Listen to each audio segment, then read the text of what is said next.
พียงหักกันมั่นใจอยู่อดสู้ผ่านผ่าลั่นว่าจะให้ต่อกันบ่เปลี่ยนผันแปรไปให้หักเป็นอื่นสู่สนทนฝืน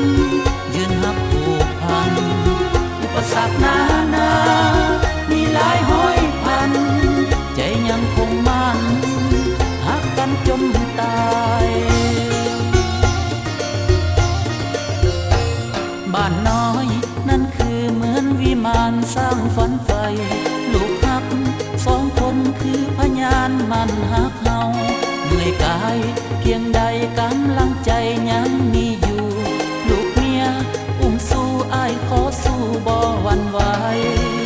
ถ้ามีมารภาคหาเข้มแข็งเอาไว้ตั้งจิตไว้ในใจไว้ภาวนาบุพเพสันนิวาสบ่ขาดแคล้วกันดีกาสวรรค์นั้นคือกฎเกณฑ์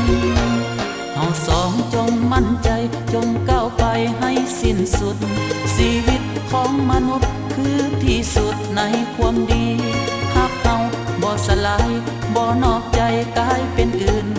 จับมือกันแล้วยืนคืนสู่หักส่วนนิรันดร์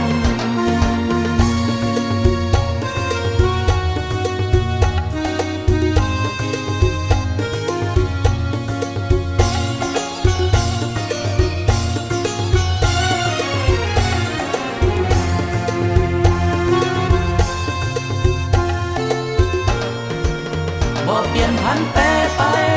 ให้หักเป็นอื่นสู่สนทนฝืน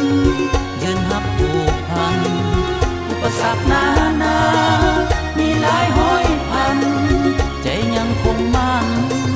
หักกันจนตายบ้านน้อยนั่นคือเหมือนวิมานสร้างฝันไฟลูกหักสองคนคือพยานมันหักเฮาเหนื่อยกายเพียงใดกำลังใจยังมีอยู่ลูกเมียอุ้มสู้อ้ายขอสู้บ่หวั่นไหวถ้ามีมารภาคหาเข้มแข็งเอาไว้ตั้งจิตไว้ในใจไว้ภาวนาบุพเพสันนิวาสบ่ขาดแคล้วกันดีกาสวรรค์นั้นคือกฎเกณฑ์เฮาสองจงมั่นใจจงก้าวไปให้สิ้นสุด